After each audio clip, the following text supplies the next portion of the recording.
As the season wore on, we got better and better, and I think this year the kids have really bought into what we're doing in the weight room, on the practice field. It's going to really pay off. Now they're a year older, and they're really grasping the concepts and how we do things, and I'm excited to be out here. This year, if we can all bond together and play as a team, we all want to get back to the top. So being able to just adjust to anything thrown at them, I think, says a lot about how much they compete and their drive to win. We have everyone back. Basically, we have a couple extra players that we got, and I think we're ready to go. And I feel like this year should be good. It's a huge motivator. We know what we've got coming back. We know the talent that we have on the field, and everybody's just super excited to get going. We're perfect. This team it's got all the pieces, like Coach said, and I'm so excited to see where we go. We want to end up on top, so we're going to do whatever we can to do that. We all have some experience now, and I think we've all got good playing time, so we'll be ready to rock on Friday nights.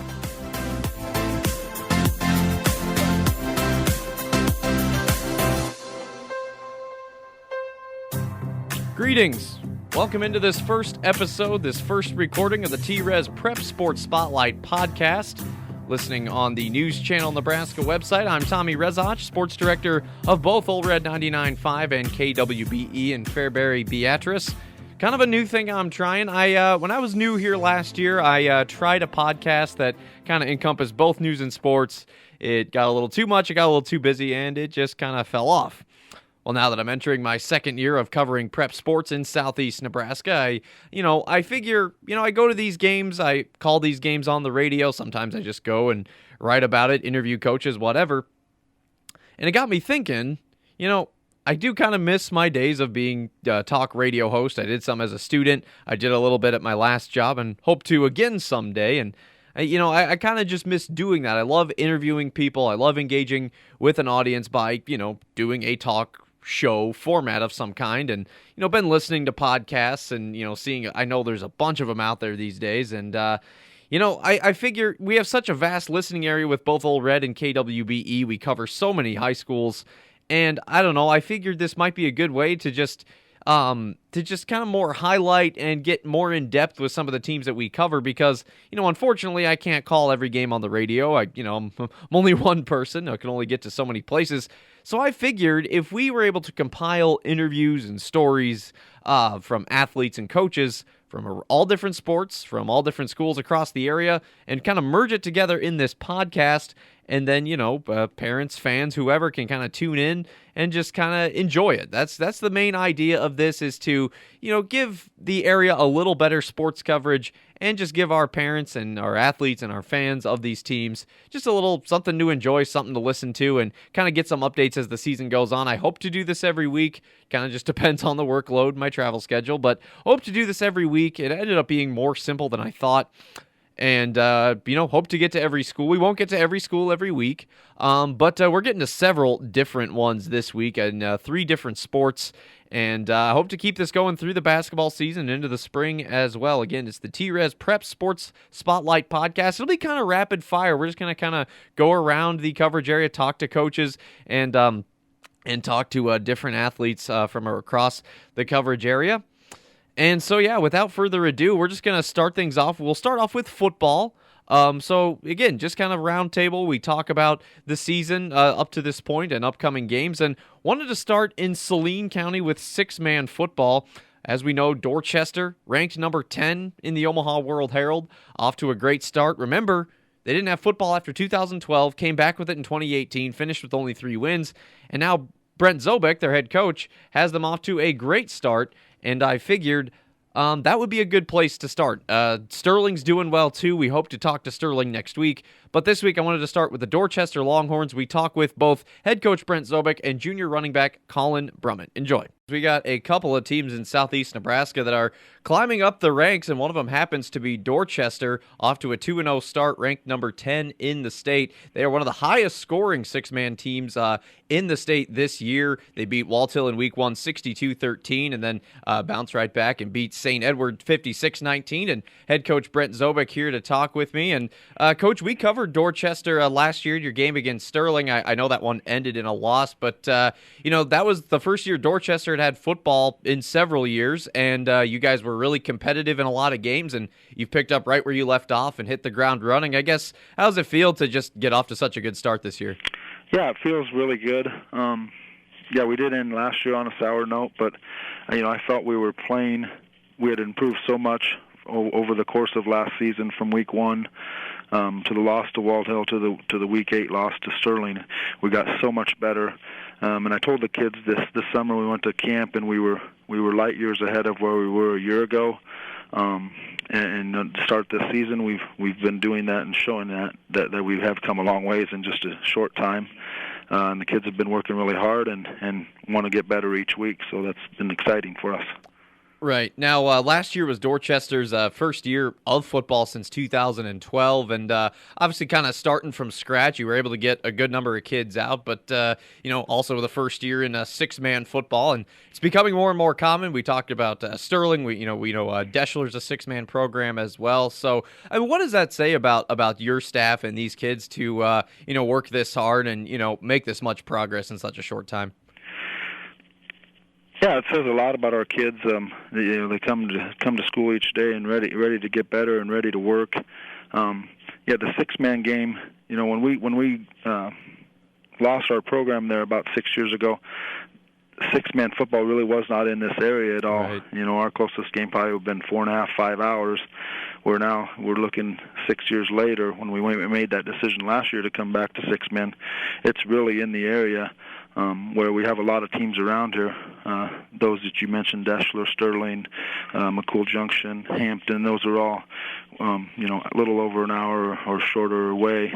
So it made it a lot easier decision, I guess, to bring six men back here. And it's an exciting game. It's exciting for our community. And it's just been great to have it back. And we've had a good number of kids come out. Last year we had over 20. This year we're at about 17. So good numbers to work with for six men, certainly. Yeah, it's better than some schools in this region can say for sure. We're speaking with Dorchester head football coach Brent Zobick as the Dorchester Longhorns off to a 2-0 start, and they do have a road test here at Hampton, and they've had a few road games already, and they've got more coming up. You've had the road game at Walt Hill, and you go at Deschler a week from Friday. I guess I know these next two opponents, Hampton and Deschler, haven't won a game yet, but how's this week of practice been leading up to this game? It's been good. We'll hopefully have a good practice today, and then tomorrow, Thursday, polish a little bit and get ready for Friday. Speaking on Hampton, they have the old Deschler coach is there, Coach KUTT, from a year ago. So I know those kids will be prepared and well coached. He does a great job with his kids. Deschler here in a couple weeks, they've had a gauntlet of a schedule playing two top 4 teams, so a little bit deceiving on Deschler of being 0-2 because they've played a really tough schedule. So we just got to keep getting better and working hard in practice and work to improve each day. And if we do those things, I tell the kids every day, just to get better each day and improve at that, and that's all we ask as the coaching staff. So if we do that, we'll be fine. Sure. Last thing for you, we're going to talk to Colin Brummett, who's been your lead rusher. He is I believe a senior on this, a junior, beg your pardon, but he has 311 rushing yards, and he's really been kind of your scoring threat, 9 total touchdowns this year as well. He's gotten an interception on the defensive end. I guess how impressive you've been with just how valuable he's been so far. Yeah, Colin's been great. Some of those runs that he's made has been as a result of the guys blocking in front of him, but there's been some of those runs that he's made that have been just a result of his athleticism and he's got a great eye to see a hole and vision of when to accelerate, and he's got good speed. So some of it he's done on his own, and some of it he's obviously done with some teammates. So he's having a good season so far. Yeah, certainly averaging 155.5 yards per game. And, sky's the limit for Colin Brummett right now. That is Brent Zobick, head coach of the Dorchester Longhorns, off to a 2-0 start and looking to keep it going as they got road games the next 2 weeks at Hampton and then at Deschler on September the 27th. Coach, appreciate the time and thank you. Yep, no problem. Thank you again to Coach Zobick, and now joining us another one of the members of the Dorchester football team, that is junior running back Colin Brummett, who we talked about to coach a little bit. 311 rushing yards, 9 touchdowns on the year. Also has an interception, playing running back and defensive back. And Colin, you guys have kind of been the talk of six-man here early on, at least you guys and Sterling in this southeast Nebraska region. But for the Longhorns specifically, what's been the key to the success here in these first 2 games? Timing works really well. The plays are always on point. We really we try to work on not making turnovers, more possessions for us, less for them. Yeah. It really works to have the timing down and make sure it goes all well. Yeah, absolutely. Now, as we all know, Dorchester didn't have a football program there for a few years. Last season was 2012, a few years off. You guys pick it back up in 2018, and obviously it didn't end the way you guys wanted, but still you guys were able to muster 3 wins. You were really competitive against some good teams. I asked Coach this question. I'll ask you. I mean, what does it say about the hard work of your coaches and your teammates and yourself, obviously, to kind of just start from scratch and, be a contender all of a sudden? I mean, what does that say about all the hard work you guys have put in? We work really hard in practice. We try to keep a strong tone, and always work with that. Mm-hmm. We don't try to goof off in practice. We try to make it serious. We always try to self-coach each other. Hey, don't do that, do this. Works pretty well in practice. Absolutely. Last thing, six-man football is, Coach made the comment too, when Dorchester was playing there in the mid to late 2000s, it wasn't really as prominent then as it is now. You got more and more schools that are joining it. It used to be just out in the Sandhills, but now you got, Deschler and Sterling and Hampton, McCool Junction in this region alone. I guess in your mind, just kind of watching it and playing it, what is it about six-man football that's so unique compared to 11-man or 8-man? It works a lot more on one-on-one tackling. Mm-hmm. There's not more people to the ball. You have to work with your blockers. There's less people to block for you, so you have to really look and see which hole to take or see which guy to take on the block and where to execute the runner at. Yeah, absolutely. I mean, I love six-man watching it. My first game on the job when I took it was a Deschler against Humphrey Lindsay Holy family, and it was 60-50 was the final score. It really is kind of a track meet, and it's really is fun to watch. You talked about a lot of one-on-one battles, and the fact that it's now sanctioned by the NSAA, and you still get to play that championship out in Kearney. Yeah, very unique, and I think it is really starting to catch on in Nebraska, and it's certainly starting to catch on in Dorchester as the Longhorns in just their second year. It's early yet, but they've certainly wowed some people. They've put up a lot of points. They scored 62 against Walt Hill, 56 against St. Ed, and they go on the road to Hampton this Friday looking to do the same, and junior running back Colin Brummett's been leading the way, averaging 155 rush yards per game and 9 touchdowns in the early part of the year. Colin, thank you so much for the time, and good luck the rest of the way. All right, thank you. Thank you to those gentlemen for their time. Dorchester actually ranked number 9 in the Omaha World Herald. I would expect them to roll against Hampton this week, if you want my honest opinion. We keep it going with football. We switch to 11-man Class C2. The game that you will hear Friday night here on Old Red 99.5. It'll be Wilber-Claytonia at number 7 Fremont Bergen. Hunter Arterburn from our sister station in Nebraska City will be filling in for me. I'll be on the road with the Doane Tigers as they take on Tarleton State from the Division II ranks. Anyway, so I'll be on a charter bus Friday, and Hunter Arterburn was kind enough to do this game for me, but I did sit down and interview Lynn Juergens earlier this week. Wilbur, really tough loss at number 5 Sutton last week. 2 years in a row they've been shut out by the Sutton Mustangs, but we remember what happened last year when Wilbur lost to Sutton at home. The Wolverines reeled off 9 straight wins. Will we see that kind of turnaround this Friday night?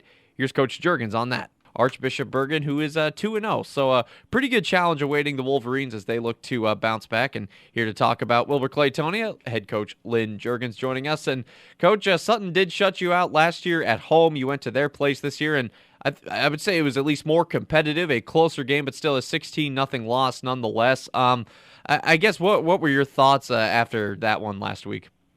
It was a hard-fought game. They're really physical. We played a lot better this year. Had many chances to score. We fumbled on the 1-yard line, and we got stopped on a fourth down inside the 5, and then we had a couple interceptions inside the red zone. So we moved the ball well. We just didn't finish drives, and we kind of shot ourselves in the foot a little bit. But, if we can clean those things up, that game would have been different, and hopefully this next week and the rest of the season will be different. Well, certainly your week 1 game was very good. You opened the season at home against Superior, and that was a big 54-7 win. I guess looking back at that one, just to open the season with a big win like that, I guess what did that do for your team's confidence, and maybe how much are you drawing from that game to show guys, hey, like this is the right things. These are the good things we did. Just how meaningful was that first win? Yeah, that was huge. We got a really, really young team, so to get some confidence early, that's important to kind of get rolling into your season. We had a lot of different kids that stepped up, and I think that game showed how many weapons we had. We had, I think, 6 different kids score touchdowns that game, so we're pretty balanced, and I think that game showed that. We're speaking with Wilber-Claytonia head coach Lynn Juergens as the Wolverines are on the road for the second straight week here, taking on the Archbishop Bergan Knights, a team that is 2-0 in Class C2. And much like Wilbur, it's a team that's either in or contending for the playoffs about every year, and they certainly have a lot of talent coming back. Seth Marouz is their head coach in his 6th season up there. What do you make of Archbishop Bergan, and what do you think is the key to getting a win here tonight? Well, they're extremely tough, well coached, and they have a great program.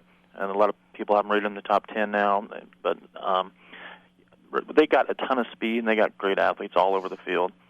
So we've got to make sure we don't give up the big play, and we can't beat ourselves like we did last week with turnovers and penalties and stuff like that.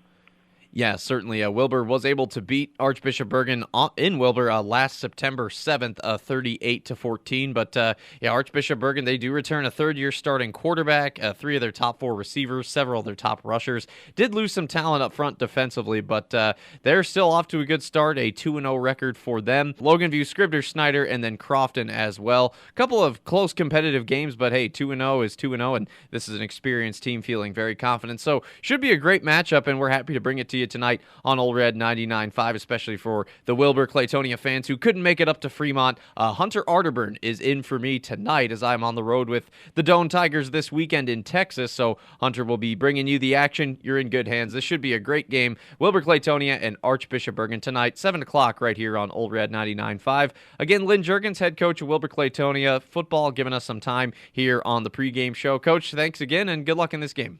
Thank you for having us. Appreciate you covering us. My thanks to Coach Juergens. Wilber-Claytonia beat Bergan last year 38-14, so I'll be anxious to see if we see a similar result. Sticking with football on News Channel Nebraska Television, that's Channel 98 in Fairbury.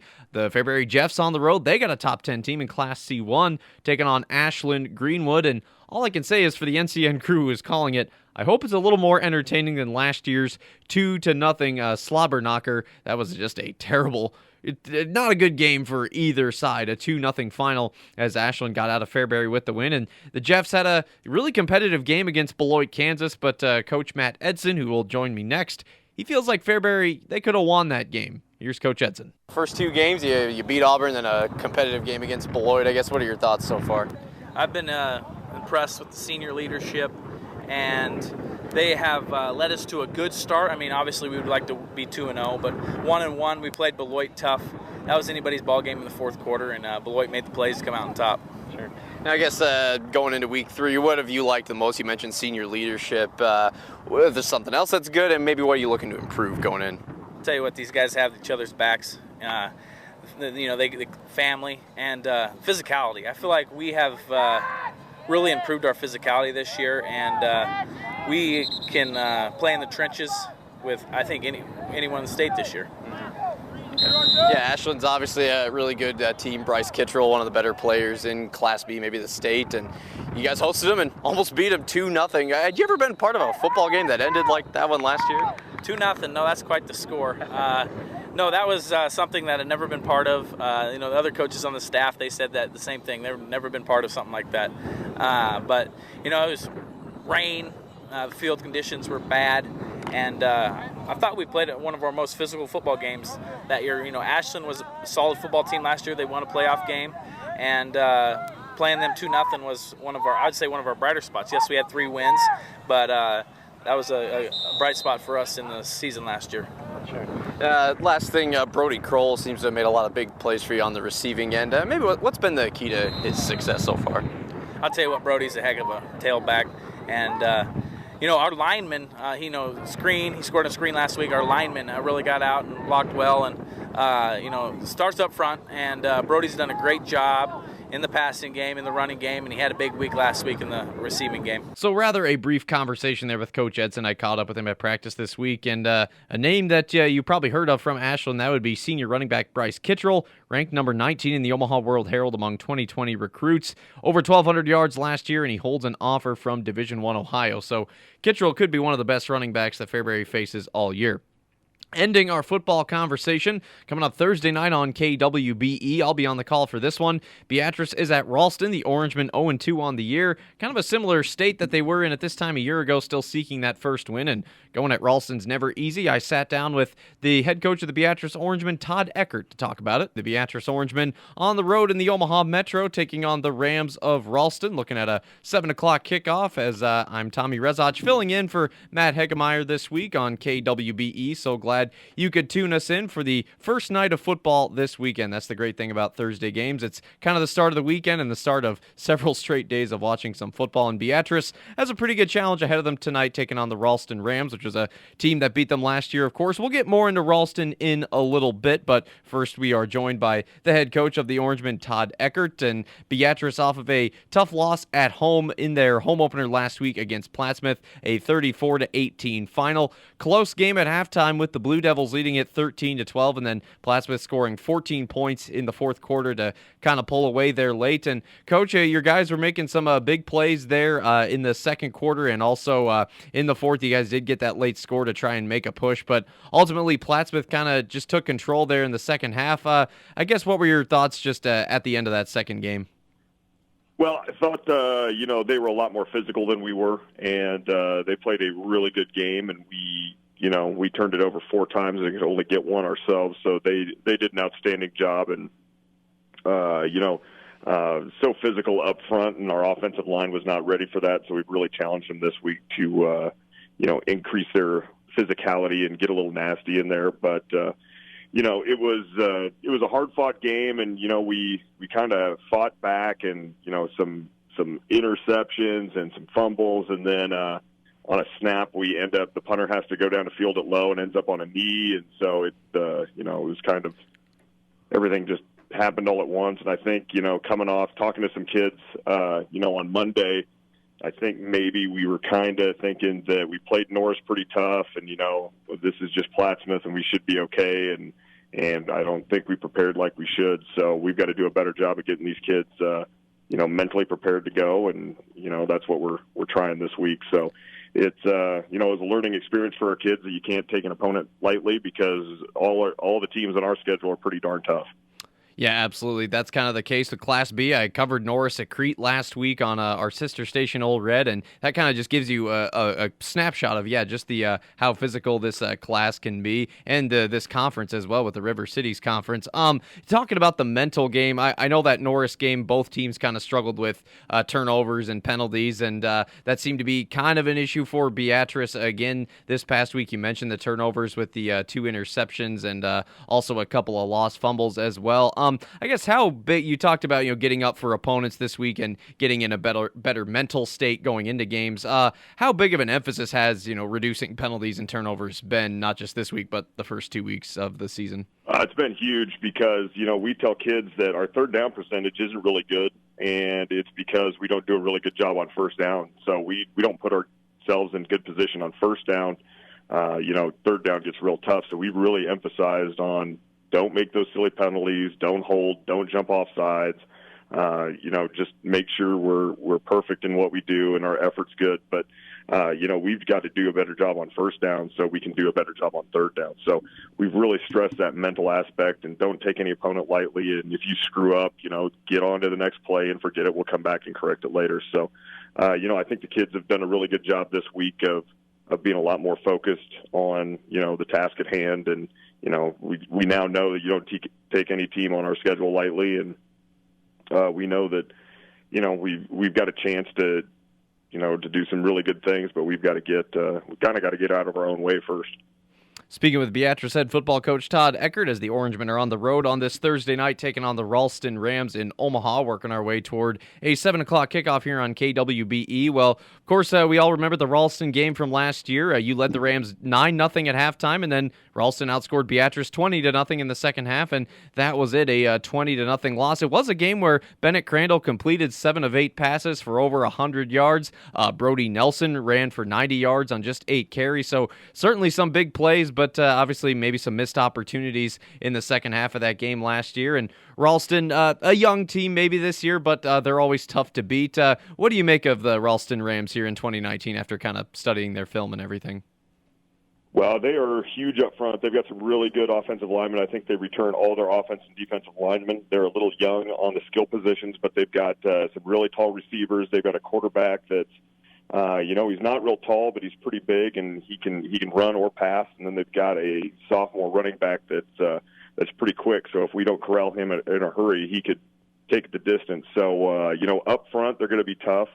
If we can kind of take advantage of their youth, in the skills position, we could be good there. But they're always a tough physical team. And last year, we had our chances to kind of put them away, and they stopped us down on the goal line a couple of times. And I think we had a penalty take us out of field goal range once. And they weathered the storm and came back and beat us in the second half. I don't think they had many yards in the first half. We thought we were in pretty good shape, and then they came out and just opened it up and started throwing some passes. We had some blown coverages and kind of gave them their way back in. So, we've got to, if we get the opportunity, we need to finish drives and make sure that, they end up in touchdowns. You and I talked about, Andrew Mahoney's absence this year, but kind of some happy news in his camp announcing his commitment to the Doane Tigers as both a football and track athlete. We've seen how many skills he does have in several different sports. I guess how proud are you of him, and just how cool of a announcement was that to start off this week? No, that's awesome. So he's a kid that we were really counting on. We had. We had a couple of special plays for him. If we can get him to the outside on this, we can get him out to the outside on that, and then he ends up injured. And I know he was pretty heartbroken because he had been talking about football season since last May. He was really excited about. He was putting on some weight, and he was going to go to some camps, and he had been getting some calls from coaches, and so he was really excited. And then to have that happen, he got pretty down, but, he's been helping out with DBs and wide receivers this year. So he's been another kid that's been around doing the right thing. And, I'm glad that he gets to go and play football and run track at Doane, even though I'm a Concordia graduate. That's still great for him. But, he's been a great kid, and I hope that he has a great track season this year, because I know it got cut short last year with a hamstring injury. So, I just hope he comes back and is better than ever this year. So again, you can hear Beatrice Ralston live on Thursday night on KWBE 7 o'clock kick, live on 1450 and 94.7, and you'll hear me on the call for that one. Certainly looking forward to it. That closes the book on our football discussion this week. We switched to volleyball. Thayer Central was in Fairbury on Tuesday night. Thayer Central now ranked number 4 in Class C2 in the Lincoln Journal-Star. I'll be honest, after Thayer Central lost their 5 seniors from last year, their top 4 attackers, I thought they'd be solid, but maybe not as good as they are now, 6-0, quickly climbing up the polls, and they made quick work of Fairbury Tuesday, especially in sets 2 and 3. After the game, I caught up with second-year head coach Cody Dunlap and sophomore outside hitter Keisha Solomon. I'll start with you, Coach. To get in here, get a sweep against a competitive Fairbury team, staying undefeated. What are your thoughts after this one? I think the girls just really came together the second and third set. The first set was a little scary on our part. We didn't come out as hot as we usually do. Our passing wasn't on. Pretty sure we were down 23-19 and came back and won the set. So just the confidence that they displayed after that and turned on our passing, it really made a difference.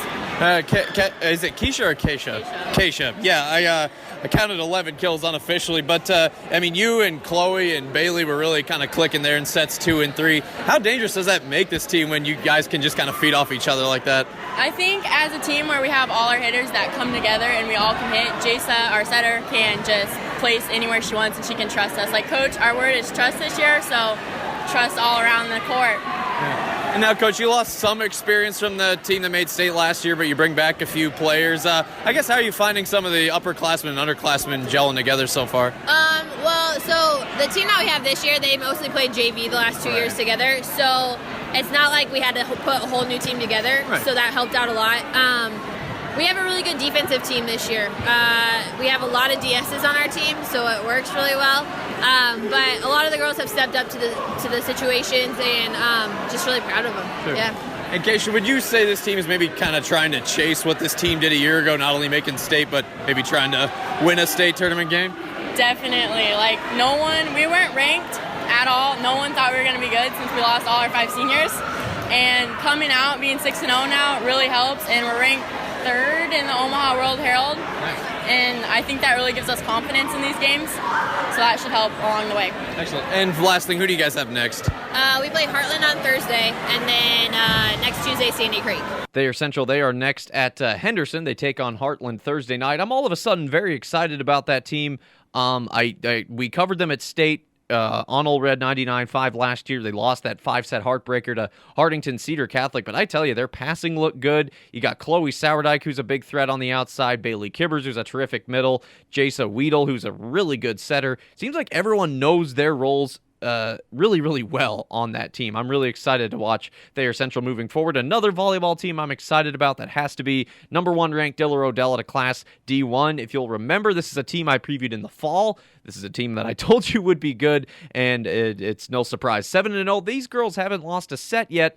They just had their first game in their brand new gym Tuesday night. They welcomed in Falls City Sacred Heart of Class D2. They're ranked number 9, the Irish are, and, well, Diller Odell made quick work of them to stay undefeated.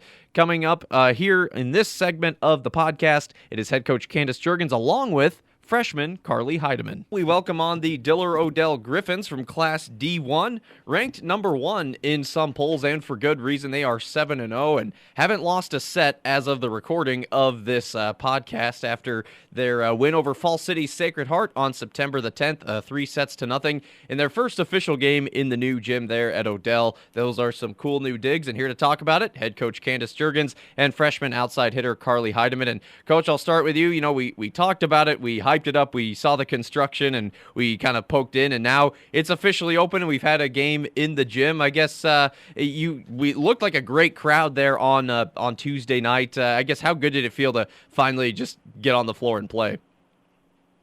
Yeah, we've definitely been, watching it all summer as it progressed and just getting built and everything, and we're very excited to get in there. So, yeah, it was a great night, and just finally, we got in there a couple weeks ago to practice. So ever since then, it's been kind of smooth sailing. It definitely makes practice a little bit easier, and it's a great venue, and we had a lot of people show up last night to support us. Yeah, absolutely. And staying with you for a moment here as a freshman outside hitter, Carly Heidemann's on board with us as well. 7-0 so far this year. You guys were obviously one of our teams to watch. I mean, we knew this team could be something special with all of the talent coming back and the new players that have come in as well. I guess just how satisfied are you through these first 7 games? I think we still have some things we could probably tweak a little bit, but I think overall, being only 7 games in, we look pretty strong. So I would say, yes, definitely satisfied to be 7-0 and not have dropped a set. So maybe not would have guessed that, but, knew we had the potential for it. You just never know what's going to happen. There's been a couple games we've maybe started slow, but I think maybe it was just the start of the season, and then last night with the new gym anticipation, we maybe didn't come out as strong. But, I think very pleased with where we're at. Sure. And Carly, I'll turn to you now. Your sister Addison had mentioned that you might be one of the incoming players that would really contribute, and boy, was she right. You were leading this team so far with 62 kills. I guess leading up to your freshman year, what really kind of helped you, or who helped you kind of prepare for this level of competition? I imagine, Addison was helpful, but just what does that say about the coaches and everyone around you that's gotten you ready and has helped you get off to such a good start? I think just I've been doing clubs since 3rd grade. That has helped a lot, playing at high performance level, and just being a student manager last year and being in the gym with the team every practice helped a lot to get used to how the games and practices are running. Absolutely. And staying with you, Carly, a lot. We talked about the players that are coming back, and this is really obviously a solid senior class, 6 seniors in all, and just 2 juniors, 4 sophomores, 4 freshmen. So a good blend of underclassmen and upperclassmen. With the seniors in particular, and your sister being a junior, how helpful have the upperclassmen been in kind of just getting some of you younger players acquainted with everything? They've been very helpful. They've helped lead us, and they're just all really good leaders and help us feel comfortable out there on the court. Speaking with Diller Odell volleyball coach Candace Juergens and freshman outside hitter Carly Heidemann, as Diller Odell is off to a 7-0 start here in 2019. Let's go back just a little ways to that Freeman tournament. You beat Sterling, Dorchester, and Johnson Brock to take that tournament there in Adams. Obviously, some really good regional competition in that tournament. Coach, what were your thoughts just after that bracket in general? We figured going in we'd probably have to see Johnson Brock twice right off the bat. But the competition there is good. Elmwood Murdoch, we played on Thursday night.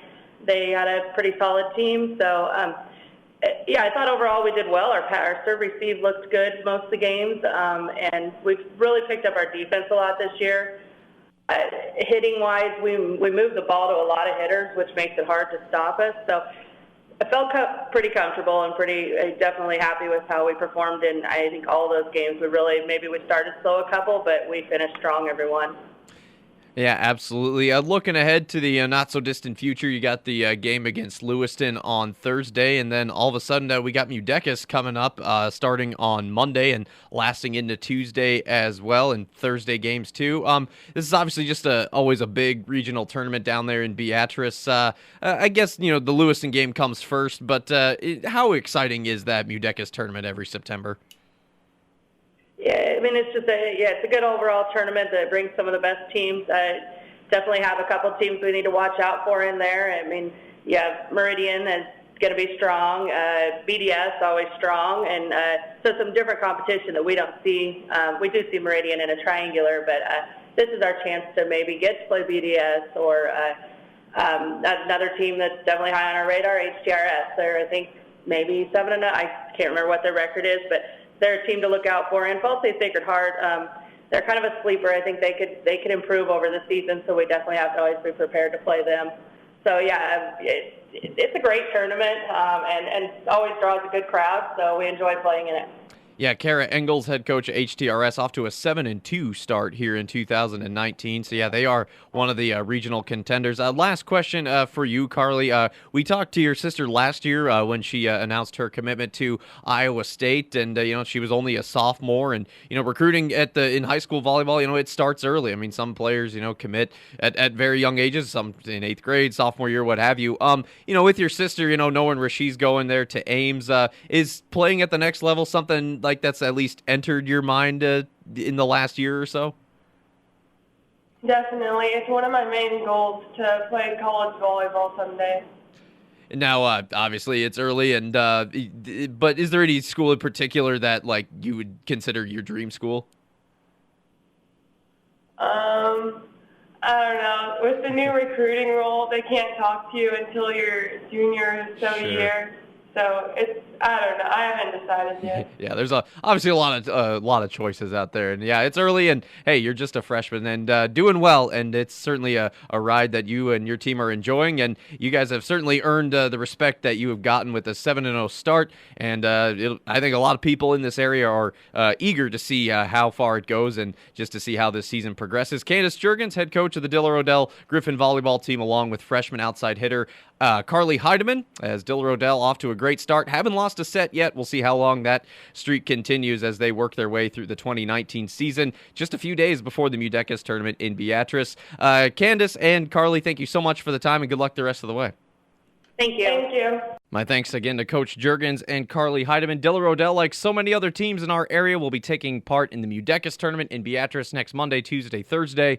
Always such a fun event. I hope to get down there and cover a lot of those matches. Should be a lot of fun. That closes the book on volleyball. We move to softball, and How about these girls? The Crete Cardinals. We covered this team at state last year. They were state champions 2 years ago in 2017. And boy, Sean Carr has this team rocking and rolling right now. Number 1 in Class B, 10-0, and they are playing Aurora on Thursday night. They are just fresh off of another victory, a big win, a big couple of wins, in fact, on September 7th, beating Wahoo 5-1 and Waverly 13-4. They have won 5 of their 10 games by 8 runs or more. Here to talk about it, head coach Sean Carr and senior outfielder and UNO softball commit Izzy Eltsey. We have a lot of good softball teams in our coverage area this fall, what with Norris, Beatrice, Fairbury, to name a few that are ranked and making their way towards state. But of course, Crete softball, who's been to the state tournament the last couple of years, state champions just 2 years ago, ranked number 3 by the Omaha World Herald and off to a 10-0 start. Here to talk about it in his 11th season as head coach, it is Sean Carr, also senior center fielder and UNO softball commit Izzy Eltsey. And Coach, I'll start with you here. A 10-0 start. 5 of those 10 wins have come by 8 runs or more. I guess how do you evaluate your team's growth and progress of these first 10 games? We're playing really, really well right now. Couple of things.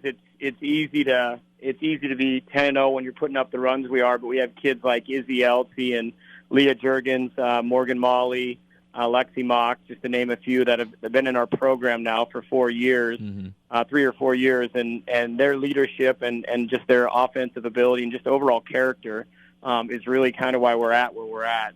We've played some big games early, had a couple of tight games early, and I think just having them on the field and been kind of in the fire and with us the last 3 or 4 years has really helped us get to where we're at right now. Yeah, already quality wins over teams like Norris and Seward, at Fairbury earlier this month as well, Ashland Greenwood, and at Waverly, just to name a few. Izzy, I'll turn to you. You are leading this team right now with a .485 batting average, 4 home runs. You led the team in home runs last year as well. I guess what's been the key to your confidence stepping up to the plate this year? Hard work pays off. I just work hard, and it shows. Certainly, and I want to talk about your commitment to UNO. It came in the summer, kind of before the season started. Just first off, how nice is it to kind of have that done and know where you're going early on? And I guess what about their program appealed to you? It feels great. It's a lot of weight lifted off my shoulders. And I really like the coaches and the girls on the team.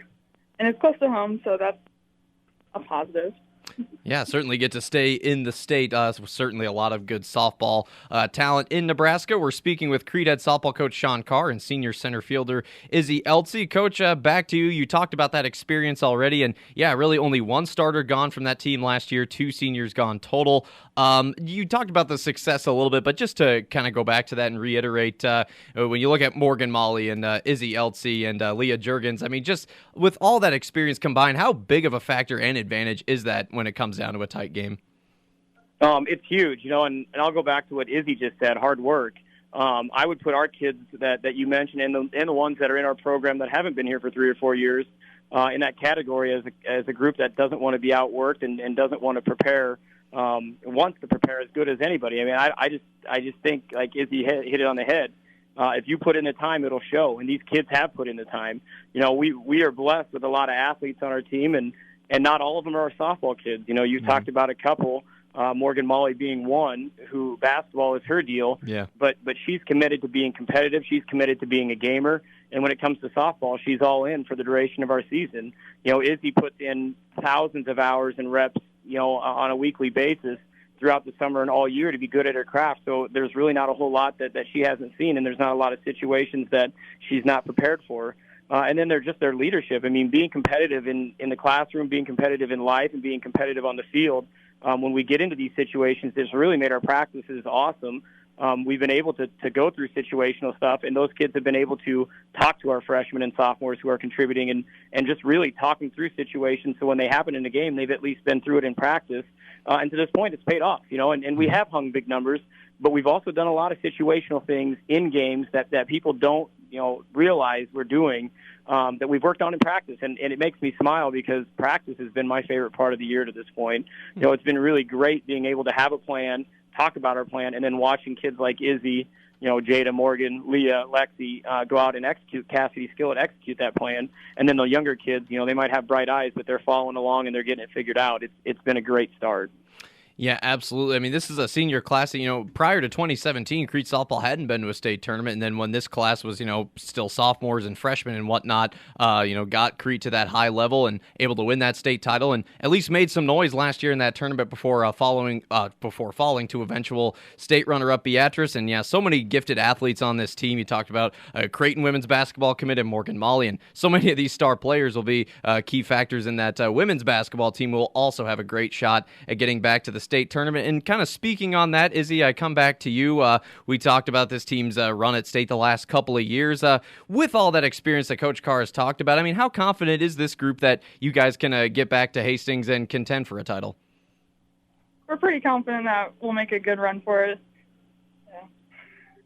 Yeah, I join you in that confidence. And final thing, Coach Carr and Izzy Eltz, if you want to jump into, you're more than welcome. A couple of big tests coming up. Thursday, you got the Triangular in Schuyler facing the Warriors and also Aurora. And then a huge tournament at Hastings at the softball complex, which is the host side of the tournament.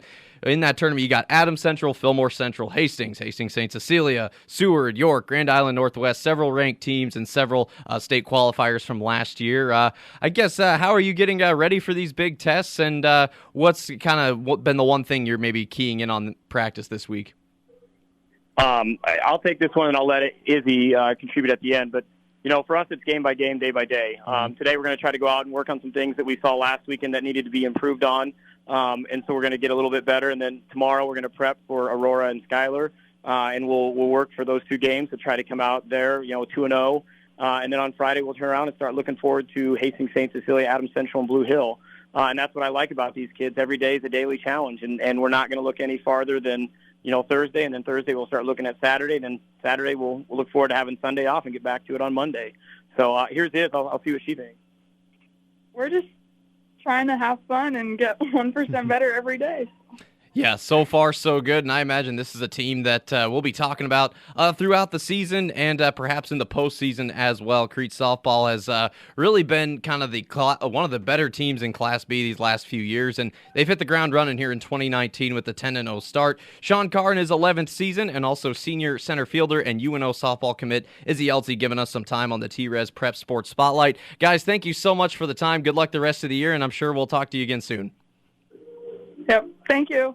Yep, thanks for the coverage. We appreciate it. Really excited to watch Crete. They have a big tournament coming up this Saturday down in Hastings, the Hastings Softball Complex. Bennington, Fillmore Central, Adams Central, among others. Should be a good, challenging tournament. Excited to see how the Cardinals come out in that one. Our last team that we talk about is softball, and it's Fairbury. They're number 1 ranked in Class C right now, 11-3. They're winners of their last 4 straight. They just won their Fairbury Invite over the weekend for the 3rd straight year, and then they got a big win over Aurora at home on Tuesday night, 12-2 in Mercy Rule.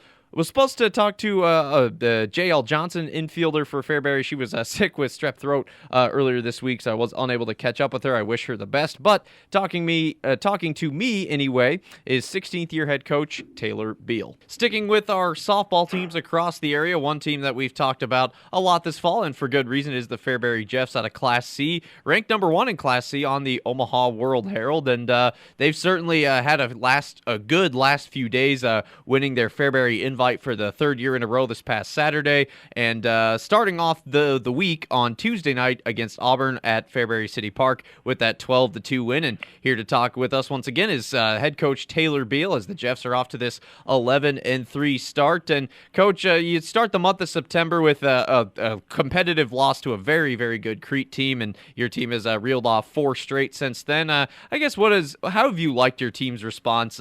You said you fell to Seward as well, and then the Crete. Since those 2 games, what have you made of your team's response?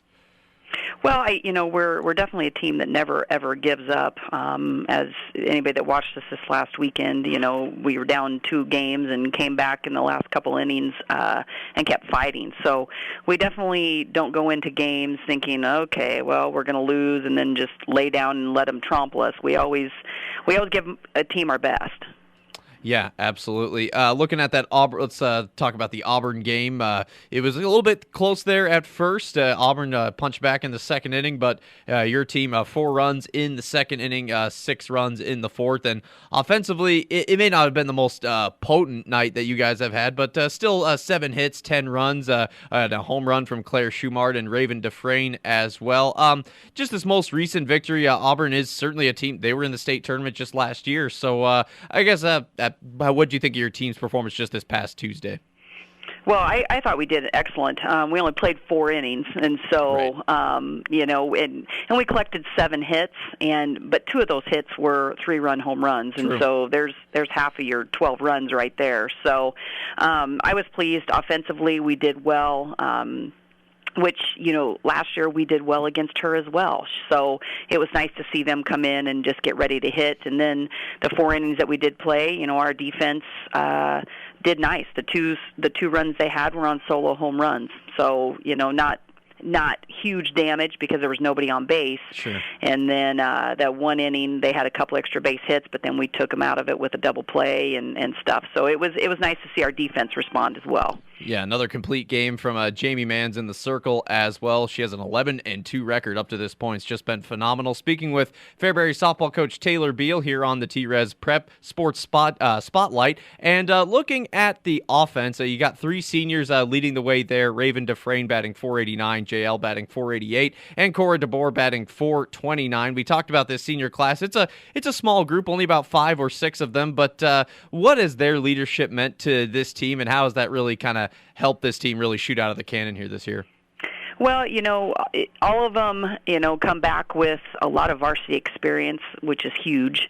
Mm-hmm. They know what the atmosphere is like. They know what the feel is like, which is different than the girls get in summer ball or even JV ball. And so I think having that experience back is huge. They know kind of what our expectations are. They know what they want out of the season, and so they're going to do everything they can in order to make sure that happens. Sure. And talking about pitching, Jamie has really kind of dominated the headlines, if it were, on the pitching circle. 77 and a third innings, 42 strikeouts to 15 walks. I mean, it's just phenomenal numbers, an 11-2 record. And as you go on down the line there, how important is it that, Jamie, get her rest and, gets ready to go every game? Because, you do have Raven Dufresne, who's tossed 7 innings this year as well, but it's no secret that, Jamie is your go-to pitcher. So just how important is it that, she gets rested and is comfortable going into each appearance? It's huge. We have this weekend off, and we have next weekend off, which will be big because she won't have to go out and throw 3 games on a Saturday. And so we have 1 game tomorrow night, and then she'll get a break, from throwing in a game until next Tuesday, which will be really good. She's very diligent about icing and whatever she needs to do to keep that arm healthy, and that's really big that pitchers take care of themselves, especially when they are kind of the only pitcher you have going right now. It's important that they take care of themselves. Yeah, you got the game on Thursday night at Milford, and then a triangular on Tuesday the 17th against Seward, a team that you've seen already, and then the Malcolm Clippers as well. And that's a triangular that's in Fairbury, at the softball complex, and that gets started at 4 o'clock. So more exciting softball action, and the Fairbury Jeffs are capturing statewide attention here in 2019 as Fairbury ranked number 1 in Class C, 11-3 start. They've won 4 straight as of the taping of this podcast before that Milford game, and we'll certainly be tracking Fairbury's progress throughout the rest of the year. Taylor Beal, head coach of the Fairbury Jeffs. Coach, thank you again for the time, and good luck the rest of the way. Thank you. My thanks to Coach Beal for the time. Fairbury doing really well. They got some big games coming up. They'll be at Milford Thursday, then they have a triangular Tuesday against Seward and Malcolm, so they get the weekend off. They deserve it, especially sophomore pitcher Jamie Manns, who's basically started every game, 77 and a third innings and 45 strikeouts. She has been phenomenal, but I know her arm could probably use a rest. So Fairbury gets some well-deserved time off after a tough road game at Milford on Thursday. Just like that, that is our Week 1 episode in the books. It's the T-Rez Prep Sports Spotlight podcast covering the Old Red 99.5 and KWBE listening area. I hope you enjoyed it. Next week, we hope to do a lot more. We hope to get some interviews down at Mudecas. We'll be following that in Beatrice. And want to talk to Beatrice softball. Meant to connect with head coach Gary Lytle this week. Our schedules didn't match up, but we will talk to Beatrice softball. They're ranked number 2 in Class B right now, 14-2 as of the taping of this podcast. They've been phenomenal. Sterling football, they're unbeaten. They're hosting Humphrey Lindsay Holy Family this Friday afternoon. Really looking forward to seeing how that one goes. Humphrey Lindsay Holy Family shut out Deschler, kicked them to the curb in week 1, so want to see how the Jets do there. Hope to talk to Tri-County girls cross country. Andy Cook won the meet up in Beatrice not long ago. She's a returning state medalist. She's done very well. Hope to talk with the Lady Trojans perhaps. So those are just a few of the guests that I hope to book. I hope to get a few more student athletes on the show as well. It had more of a coach's show feel this week, and I hope to kind of get it equal, both student athletes and coaches on this podcast. Any sport all season long. And I hope you enjoyed this first installment. If there's a team that you think I should cover, if you think I should talk to, find me on Facebook and Twitter. Just search my name, Tommy Rezach. I'm at Tommy_NCN on Twitter. Shoot me a message, friend request, whatever. And if there's a team or an athlete you think I should talk to on the podcast, please let me know. And thank you for listening. Be sure to be listening to Beatrice football on KWBE Thursday night at 7. Beatrice at Ralston, you'll hear me on that call. And then Friday night on Old Red, it'll be Wilbur Clay Tony at Fremont Bergen. Hunter Arterburn has the call there at 7 o'clock. Thank you so much for listening for the first installment to the T-Rez Prep Sports Spotlight podcast. We'll be back with another episode next Wednesday or Thursday. Thanks, everybody.